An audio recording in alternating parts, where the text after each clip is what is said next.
Hey guys, this is Ryan Monso, and this is Cougar Afterthought Show. Uh, it's been a rough day, and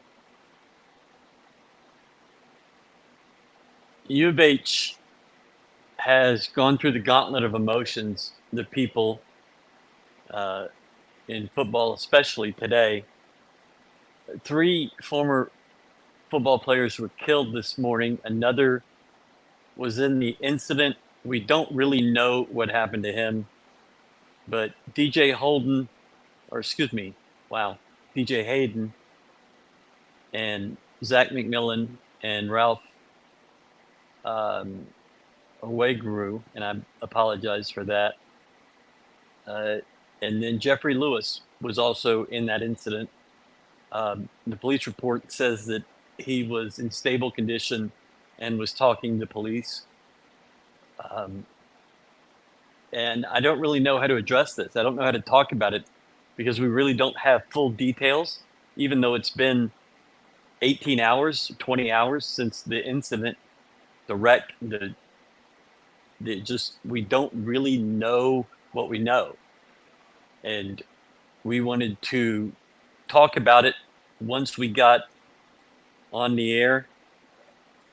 And I just feel like we're going to leave it at that just until we know more.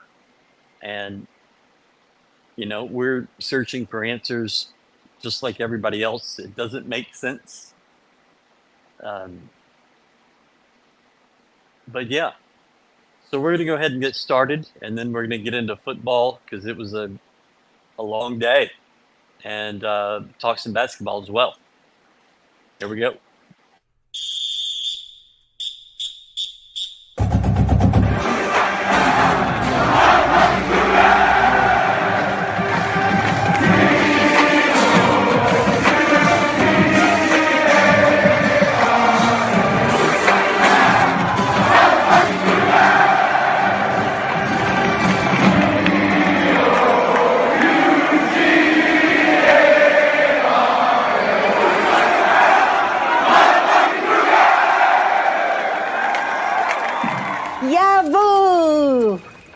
I'm Stuart Gus, official personal injury attorney of U of H Athletics. As you know, a great quarterback wins championships. If you've been injured in an auto accident, big or small, you can trust Gus to quarterback your case. Call 866-TRUST-GUS today. Principal Office, Houston, Texas. So you lose, and it was bad. It was really freaking bad. 24-14, it was never, ever that close. Cincinnati did what they wanted until they shot themselves in the foot and did stupid things and had bad coaching decisions. This could have been like a 35-7 kind of game. I mean, it was a blowout. It was as bad as you'll ever see it. Starnes, what are your first thoughts on this? This is Starnes Leland, wherever he is. Hi. Hello.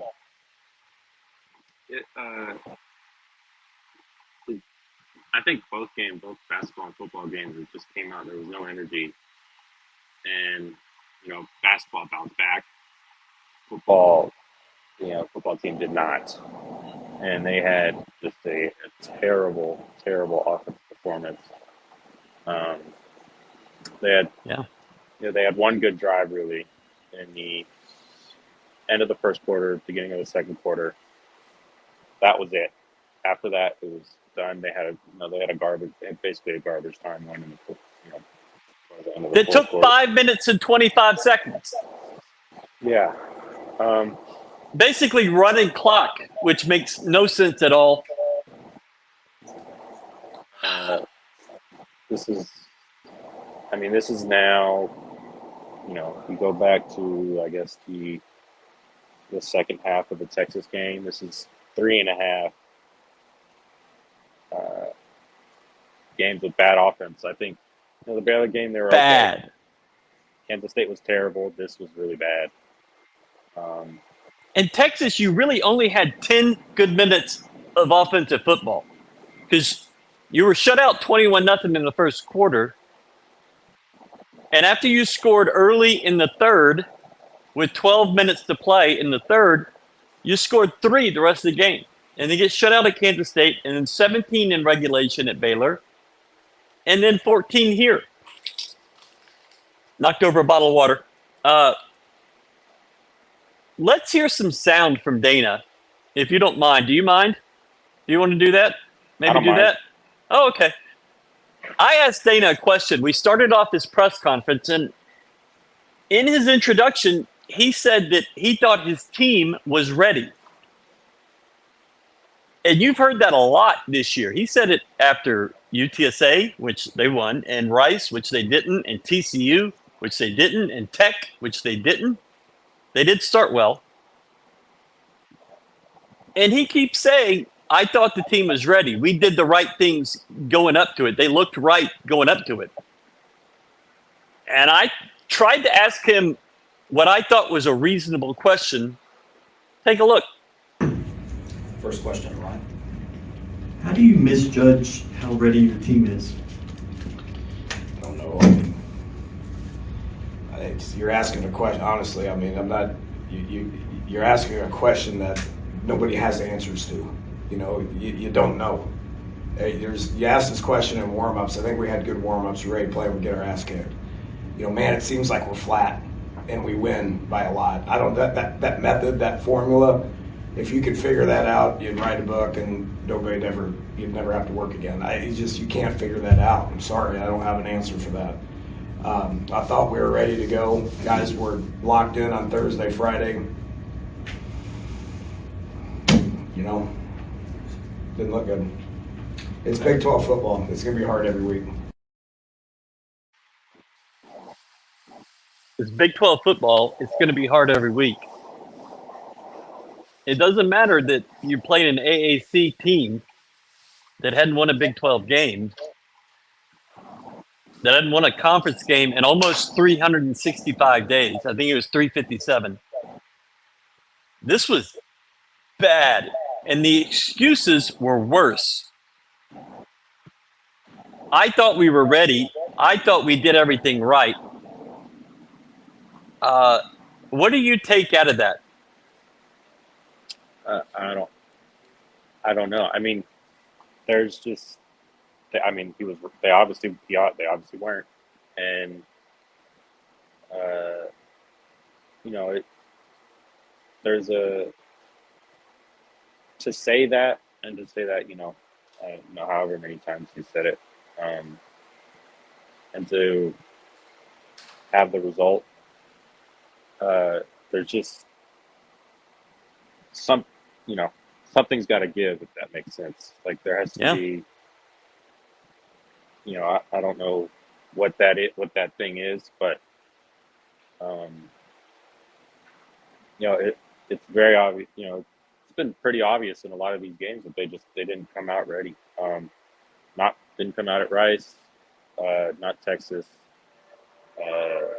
not TCU. They didn't really come out great against West Virginia. No. They didn't even have a single good moment in Kansas State, and they came out. They didn't look ready in this game. You know, this is a repeating thing that's been going on this entire year, and then to have it at this game, where, you know, if you were to look at the conference schedule going into this game, you know, these last 3 weeks, you're 4-5. You thought this is where you're going to make your hay, right? This is where you're going to make your bowl push. 2 of your last 3 games against AAC teams, and you blew it. You kind of blew it. And you didn't kind of blow it. You blew it. Just to throw some stats out, I mean, they had 248 total yards of offense, 241. 158 158 of them came on the 2 touchdown drives. So you had about 80 yards, 85 yards otherwise? 84 yards on 9 drives. Nine other drives. That's not good. I'm not going to do the math there. I did do some math. Uh-oh. touchdown drives were 12 and 10 plays respectively. Every other drive, the other 9 drives averaged 3 plays. So they're basically 3 and out effectively the entire game, aside from 2 drives, one of which was garbage time. Didn't really matter. Can I be honest with you? I did not choose my spot right, and my forehead is all shiny. And that's still not the worst thing that happened in this stadium tonight. What do you... Actually, let's look at some comments. I think Connor didn't look like anybody wanted to be there. Starns and I met Connor today, I believe with his dad. They came and saw us at Fertitta Center, and I love meeting people. It always happened to Andy Yanez when he was sitting next to me, and now they come up to see me, which is great. And Starnes, I think they come up mainly to me. Starnes. Yeah, mainly you. Donovan Smith looks lost. I really believe that's true. Donovan did not have a crazy good game in the Baylor game. He made a winning touchdown and a 2-point conversion that everybody's going to remember. But it wasn't smooth sailing till then. This is where you talk. You know, in the Baylor game, like he made plays. You know, he made that touchdown. He had the 2-pointer. He led that drive, that overtime drive. That was all him. He led the one touchdown drive, the first touchdown drive this game, mostly on scrambles and things like that. But I think you saw, we've heard it and we've seen it. You know, when he throws a pick, he's not affected by it. Yeah. And I think that was kind of true today, but you could just tell like there was just nothing there, and he was just not in rhythm at all. Dana said it in the press conference. There was no rhythm at all in the offense. He was under pressure a good bit, and just made some really inaccurate throws. I mean, that first pick that ended up in a fumble and they got it back, that was a bad pick. What a play. The other two were tips. The last one didn't really mean anything. Right. Yeah, it was just he did not look he didn't look comfortable. He didn't look comfortable there at all. Nuke says if he believes his team is ready, then he has no clue. But then again, maybe this is what ready looks like. I don't know if this is a terrible team, but they are not playing well. When you want to be playing your best, this ain't it. I mean, in the last 6 weeks, your high point is playing Texas close. That ain't good. I think people would say that that's higher than Baylor, than winning it in overtime in Baylor. But, I mean, you don't have a lot of things to really hang your hat on. Speaking of that, we're going to hear a little bit more from Dana. This is Joseph Duarte asking a question, and Dana kind of laying it out. Did you see something? Or, I mean, can you kind of put your finger on just him specifically and the turnovers? Just no rhythm. I mean, we had balls bouncing off of people's heads and getting picked. I mean, I don't know, man. I mean, I've coached offense for a lot of years, and it just wasn't clicking. I thought Parker was the only one early that had some pop. You know, Manjack made a couple of nice plays in the end zone, but we were never in any rhythm. Just never in any rhythm. He never got comfortable. He got pressured early, and it spooked him.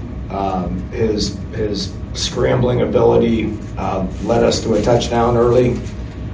You know, as a coach, it makes me want to throw up when your best plays are scrambles. You know, it just poor execution leads to scrambles. I know that's a part of the game, but that was the only thing that was working in the first half. And yet they went away from it in the second half.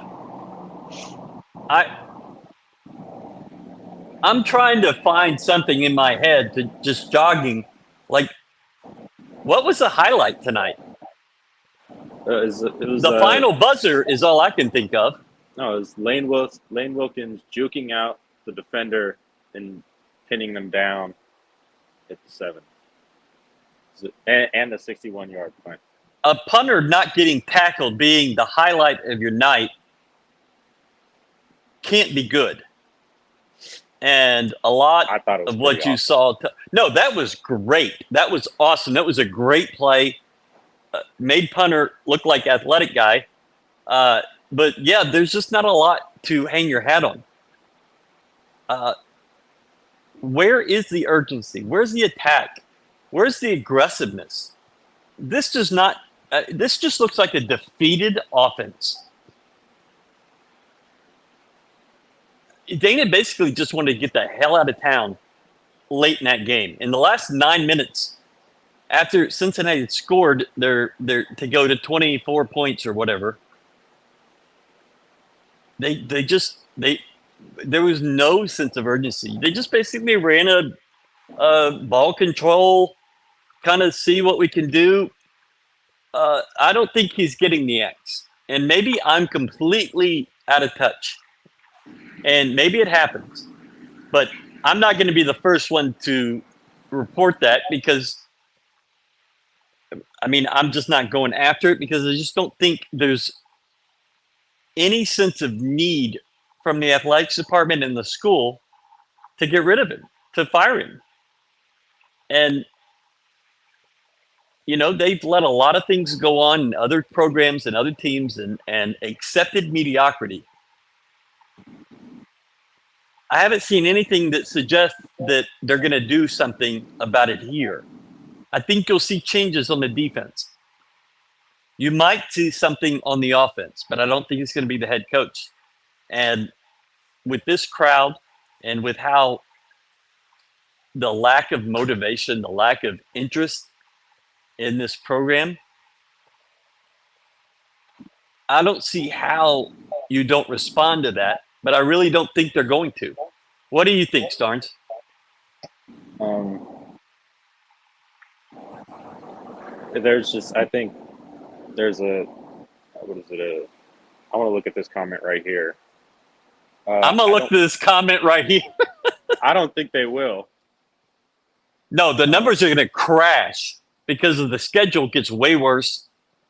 The schedule's worse. It's not interesting. The crowd here, you know, there were a good amount of students because of homecoming, and then In the first half. In the first half, by the second half, it was so thinned out, and then by the end, it was the skeleton.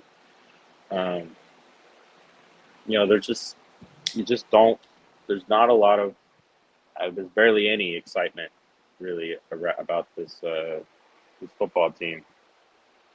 There's none.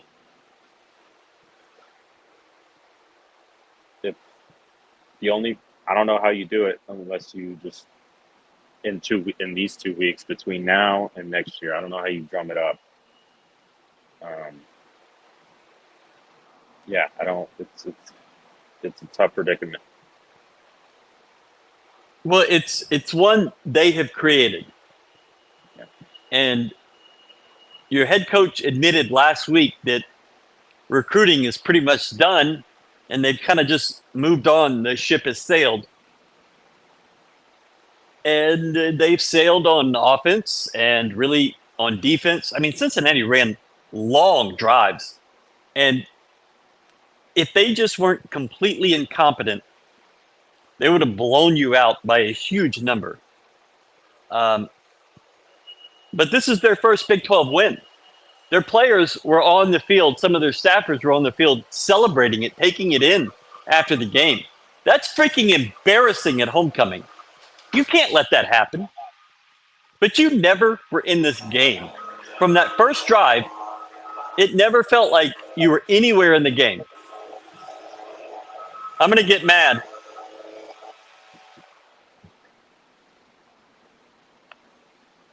Yeah. I mean, first half alone, there were 2 drives where they could have scored a touchdown, or there were 2 moments where they could have scored a touchdown. They just didn't. One was the interception that was fumbled, and then I want to say there was a 4th down. Am I correct? There was a 4th down towards the Yeah, End of the fourth and first half. one. 4th and 1, and they didn't get it. And I mean, I think they stopped them again on 4th down. They had an interception. There was another interception. They get held to the field goal. It could have been so much worse than it already is. Yeah. Dana said after the game that their messaging all week long was that Cincinnati had beaten them every time they played since this administration came in to control. He said they talked about it all week. He said it was my messaging all week long. And they didn't respond. And he said, and I missed the first part of this, but he said, if I didn't do that, then I failed as a head coach. Did you catch that? It was something along the lines of if they did, because he was asked about whether or not the team overlooked them, and he said something, if they did overlook them, then I failed as a coach. That's what it was. Okay. Yeah. That was And I don't think they overlooked them. They just didn't come to play. They just weren't here. Apparently, this game didn't make sense. Like Kansas State didn't make sense. Somehow, Baylor, you win that by a point, and it makes sense. You didn't look good, but it made sense. This I hate seeing, and I'm seeing it a lot, and I'm hearing it, and people are telling me. I don't know what to tell you. I don't know if TI 7791 I don't know what to tell you, buddy. You got one left. Come, don't come. I don't think it's just nothing's going to change whether you come or I come or anybody else does.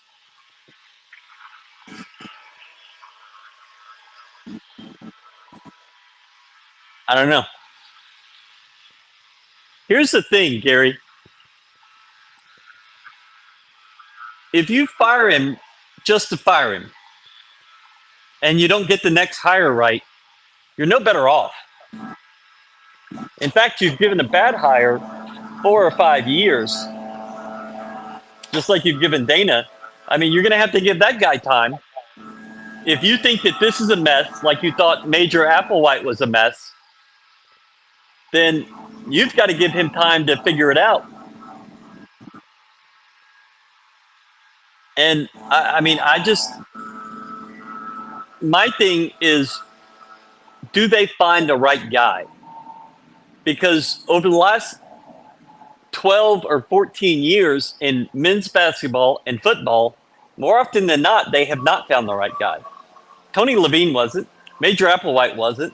Tom Herman was. Dana wasn't. James Dickey wasn't. Kelvin was. But Kelvin says himself that he wasn't even interviewed. He just was given the job because of his reputation and what he's done. So they didn't go find somebody. They had somebody appear at their doorstep.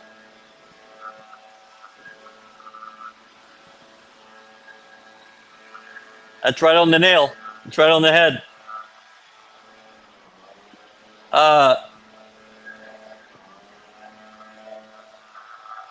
I'm going to tell you something, Scott. If the stadiums weren't like 200 yards apart and we weren't doing this show and whatever, I might not have stayed either.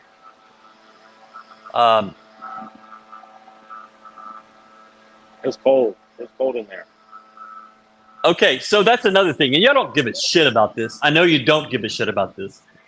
But they had the AC on in the press box. And it was like 57 degrees. And the AC just wouldn't turn off. And it was colder in there than it was outside. And I just can't deal with the cold anymore. I'm too old. Some thoughts. GJ Kinney, Will Stein, or the UNLV OC. UNLV, Barry Odom's done a great job there. I don't know if I want somebody that can run a program, that can build a program. And GJ Kinney is in his first year. A UNLV OC, I don't know what they can do. Art Browse and Kevin Sumlin were the right hires. Art Browse was hired 21 years ago, though. Kevin Sumlin was hired 16 years ago. So I was talking more than like the last 12, like since James Dickey was hired, maybe 13, 14. But yeah, I agree with both of those. Those were the right hires at the right time for the University of Houston.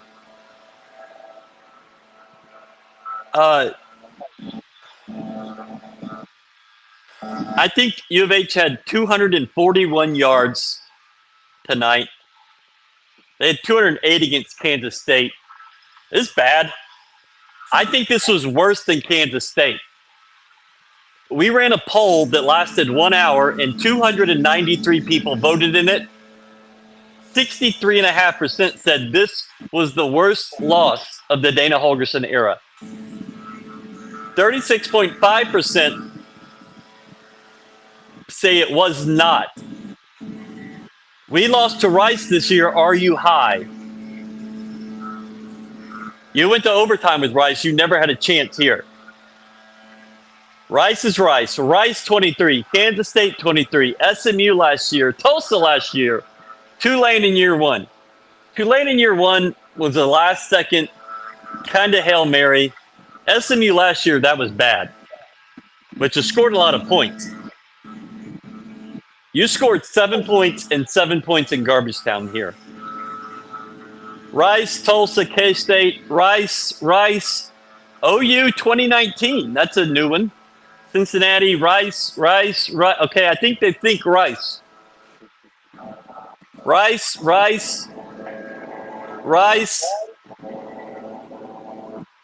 We lost to Rice this year. Are you high, though? That's my favorite of all of them. I just retweeted that. Starns, I know you haven't been around quite as long, but what do you think about this? Is this the worst loss of his era? I mean, it's between this one and Rice. I think Tulsa last year was also, real bad. But you were in that game. Yeah, you were in that game. This is not competitive to a zero loss, or excuse me, I'm not even talking right. This is not competitive with a 0 win in the Big 12 team. Yeah. This is different to me. I think, honestly, the Rice game was worse because, the beginning of it was just so terrible, awful. And, and especially, sort of some of the hope that was creeping in after the GSA win to start the year. And also, I think. Did you say the hope that was creeping in? Yes. Yeah. Well, we got a little bit of hope, but then UTSA and Rice took care of that. Yeah. And then. You make me laugh. I think I also think the consequences of that Rice game coming into now, they just beat Rice, like they had the last, 9 times? Yeah, 7, I think. Yeah. 7. Long time. Then they're 5-5 right now. Then they were, they're 4-2 after going into the Texas game. They're 5-4 going into this game. But that assumes a lot. Like that you didn't learn something from Rice, or that you would take the other games the same way. I mean, this team shows you that you cannot depend on what they did the week before to carry over. Yeah. And so I can't say if you beat Rice, you would be, because I don't know. Because they haven't shown me any level of consistency this entire year. I mean, if you go back to the 11th game last year, they beat East Carolina 41-3. And you think, oh, it's clicked. And then you lose to Tulsa at home the next week. What is that? And then you go to a bowl game in Shreveport where the head coach is saying all these expectations that were put on us, because apparently 7-5 was perfectly fine with him. Oh, we won a bowl game in Shreveport against Louisiana Lafayette. And this is worse. It's just, I think the Rice game was one of the worst I've ever seen, but I think this is just as bad. At least you competed. Your pride got to you, and you competed in the second half. You didn't do that this week. You didn't do it at all. 13. I don't know. I just don't think it's happening this year. I hope for your sake and for everybody else's that I'm wrong and that everybody else is right. But I'm looking at the fortitude of this administration and their desire to go out on that ledge, to take a chance. I don't see it.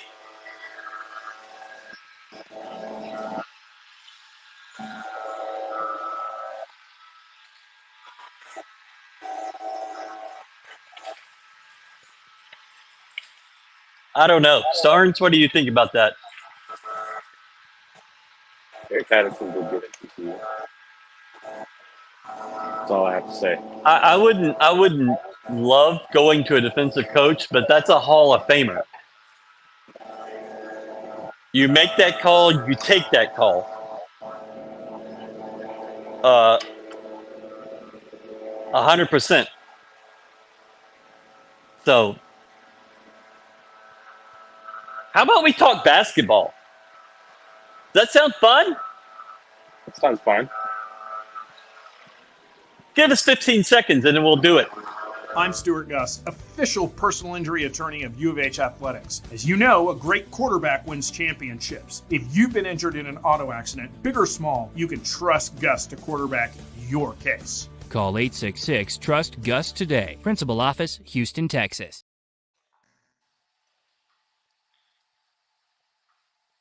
Uh-oh. He done gone. Okay, bye, Starnes. I don't know where he went, but, it's now a one-man show. And frankly, I think it should have been the whole time. Where'd you go, Starnes? Oh, Sorry. there you are. He's back. Guess who's back? I apologize. So U of H was kind of outplayed at the beginning of this basketball game. Kelvin Sampson said they out-hustled us, they outworked us at the beginning of the game, but he thought his team at the beginning of the end of the first half, and then the whole second half, his team played better. My boy, Jawan Roberts, was called the player of the game in the arena. And Jawan made sure to tell me about that in the postgame. I wanted to talk about how he was 3 of 10 from the free throw line until he made the last 2. But he wanted to talk about being player of the game. So good for you, Jawan. 17 points, 9 rebounds, 4 assists. Who did you think had the best game today? What did you think of the game? I think Jawan probably had the best game. I think he made the biggest impact, just both ways and everything. I think Xavier Francis had a good game, especially to begin that second half. He had some really good rim runs. 2 big slams, right? Yeah. He almost had just a poster that he just barely missed. He had 5 blocks as well. Yeah, 5 blocks. That's the big thing. And then, and I also think LJ Cryer, he had an up and down game. He was uneven, but in terms of getting, I think towards the end of the first half to get them, he had that buzzer beater to get them on level ground. Was good. And then when they were down, those bench guards, Damian Dunn, Malik Wilson, Ramon Walker, all came up big there for a stretch to give them the lead, and that they kept. So, Damian Dunn, he played 2 minutes in the second half. I thought that was curious. And I don't think anybody asked about it. Kelvin was talkative in the postgame. And sometimes he gets like that. And I think when he gets talkative, that means bad news for the team the next day in practice. I think there's a correlation. I've never really mapped it out, but I'm going to start keeping track. Uh, you and I are both fascinated by JoJo Tugler. I thought he had a really nice game. He got 20 or 21 minutes and had 3 rebounds and 3 blocks. And I'm so curious how they're going to keep bringing him along. And he's just fascinating to me. Starnes asked a question in the post game that you're going to listen to. It's a kind of a long answer. Kelvin starts giving Starnes the business a little bit, and that was beautiful for me to watch. I think you'll like it too. So take a look at this. It's going to be about 2 minutes. So chill out, hang out, and watch Kelvin Sampson do his thing. After sort of the sluggish start, how do you feel sort of the team responded? Especially coming out of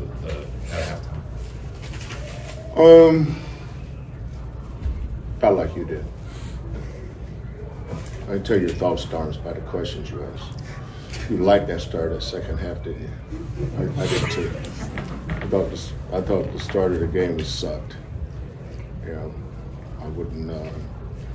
I wouldn't kick a dead hog in the butt for the way we played early in the game. But I'm not surprised. Last year we played, I don't even remember our record. I think we played 30. How many games we played last year? 37. In those 37 games, now when season starts, people have a tendency to forget. I don't, because I see it every day. Last year we started Tremont Mark, Marcus Sasser, and Jarris Walker. Every game for 30-some games. This year we're starting OJ, who's played 1 game for us so far, versus Tremont, who's played, I don't know, I'd hate to guess. I know he sat out of here, so what, 50, 60, something like that. Mark's played 100 and something. So those guys look different than this team does. This team's going to have a lot of sluggish moments. We're going to have a lot of moments we don't look very good. It's part of it until you do. You don't start off in November by playing March basketball. This is November basketball. It's just the way it works. There's a lot of things that if you're just make your free throws, you probably walk out of here with a little bit better feeling about the team or about yourself. I think we made our last 4. Did you make your last 2? Didn't JVA make his last 2? Yeah. So we'll have nights when we make free throws. But one of the biggest differences in this team and last year's team is our ability to get to the free throw line.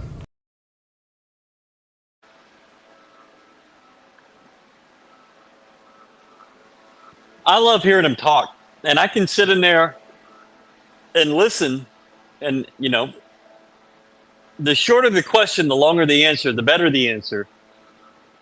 And he's starting to like you. The first time he said my name. How does that make you feel?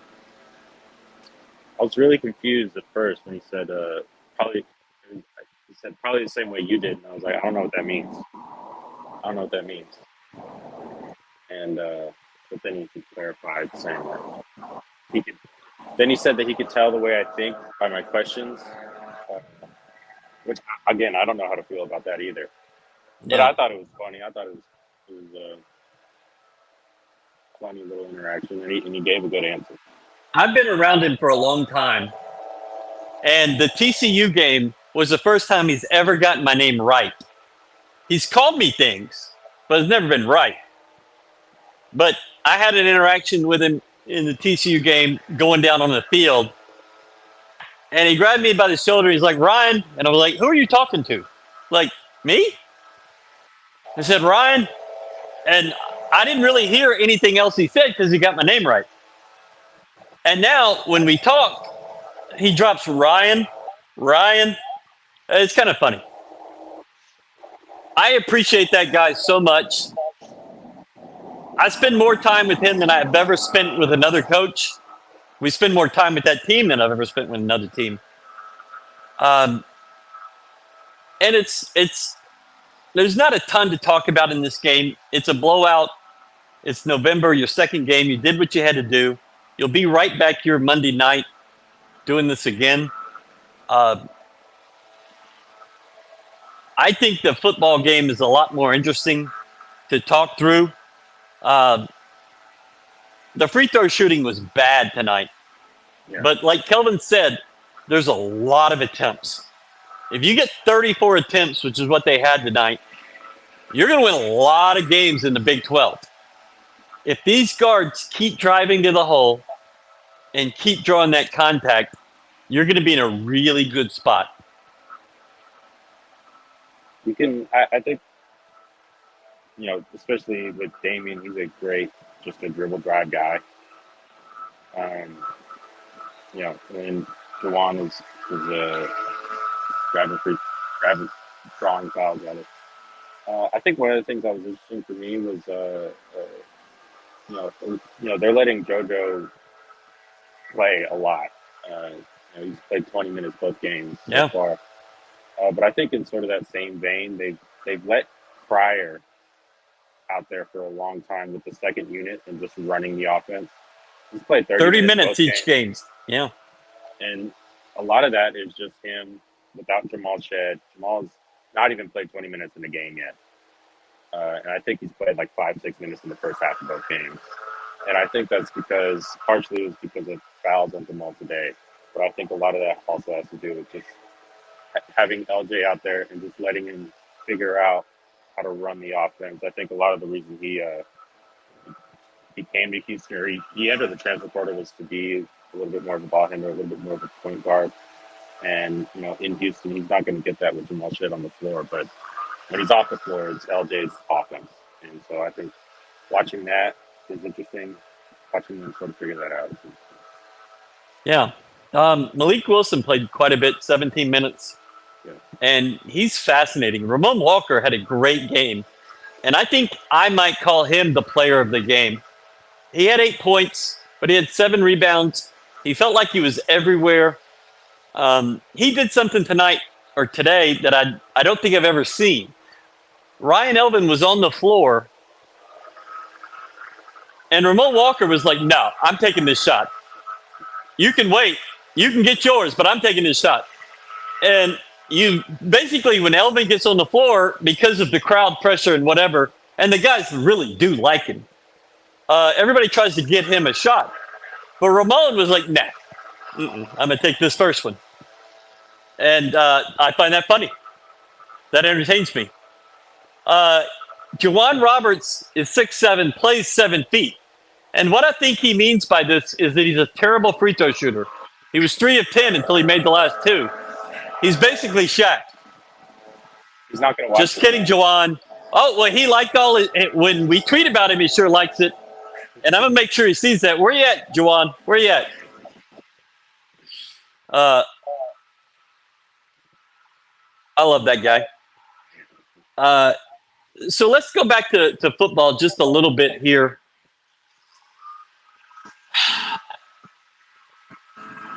I'm going to tell you, I've seen fan bases check out. Tony Levine lost homecoming in 2014 to Tulane. Well, that was his 3rd homecoming loss in a row. He only coached here 3 years. He lost all 3. And Dana losing this one tonight is worse than that. It's worse than it felt. Like the fan base abandoned Tony.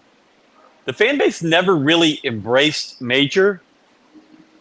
And I can kind of say the same for Dana here. He got a little bit at the beginning and then a little bit during the 11-win, 12-win season.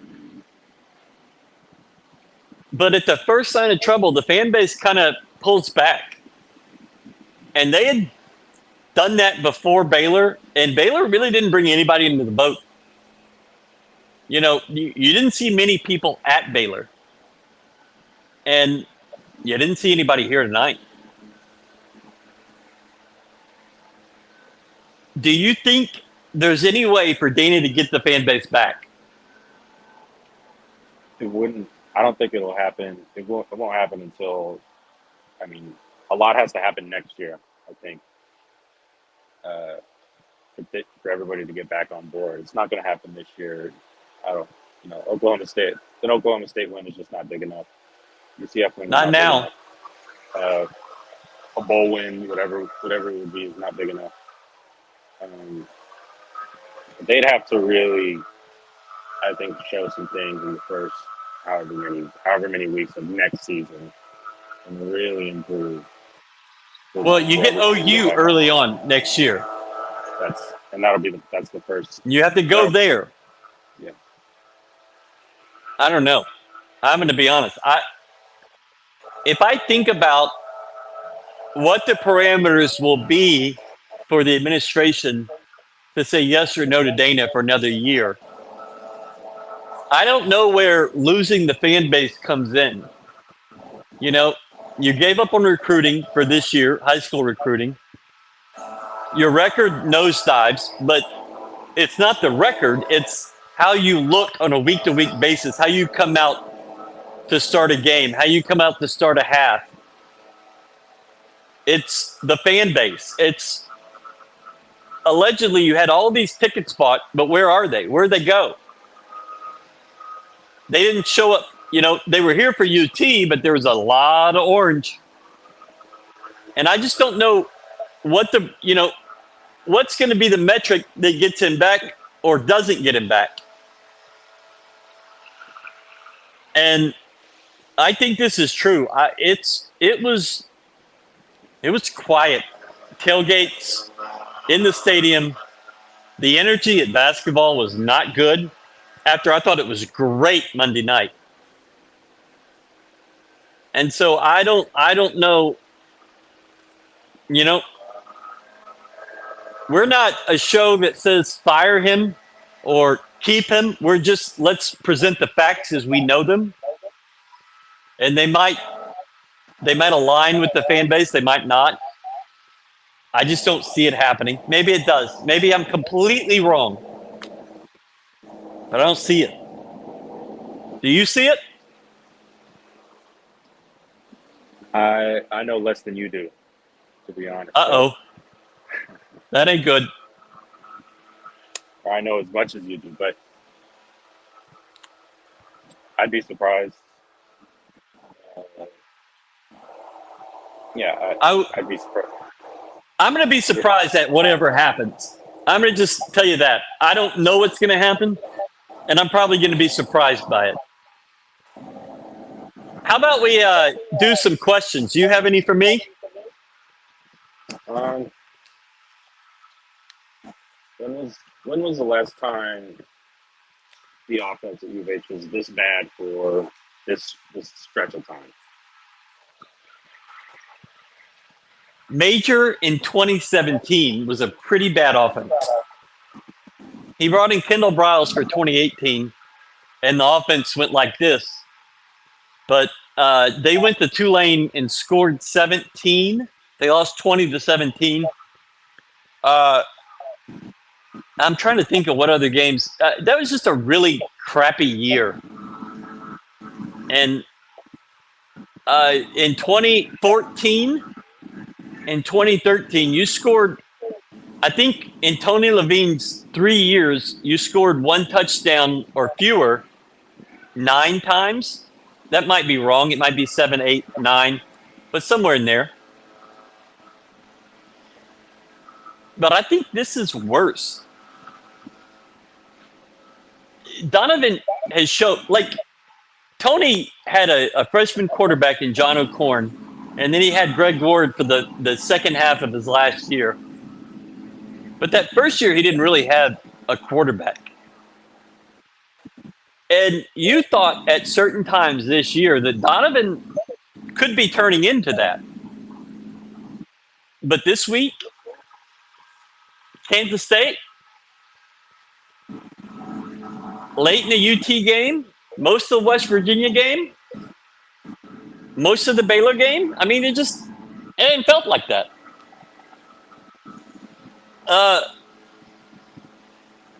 My question to you is, what do you say, if you're Dana Holgerson, what do you say to the fans?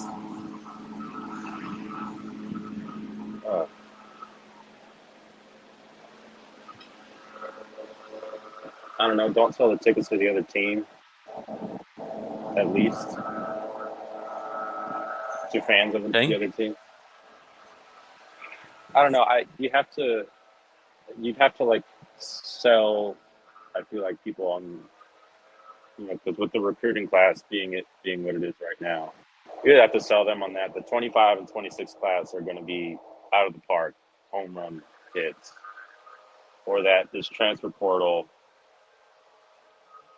they feel like they can bring in anybody with, after a year in the Big 12, they feel like they have more pull in the transfer portal. That would have to be the selling point, I think, in my eyes. You have good skill players when they're healthy, Manjack and Sam Brown and Golden. Golden's out for the year now, but that's what I have. That's what I have. Does it feel like to you that Sam Brown has kind of disappeared? A little bit. He wasn't great. I mean, Kansas State wasn't good for anybody. I don't remember seeing him do much in the Baylor game. Didn't do anything this game, but really only Manjack did anything this game. Yeah. And those were really just the 2 touchdown catches. 2 touchdown catches. I think he was the leading receiver with 22 yards. Yeah. 4 wow. Catches, 30 yards. Sam Brown had 5 catches, most catches, but 12 yards. So 22 yards is your leading receiver. Donovan threw for 102. He threw for 88 in the Kansas State game. UELA threw for another 7. So between Kansas State and this game, he threw exactly for 190 yards. I almost did the math wrong, but it was 190. That's not good. You're not going to win games that way. Your running game's just not good enough. It's nowhere close. Donovan Smith had 88 yards and on the ground. Jenkins had 50, and Tony Mathis Jr. had 1 yard.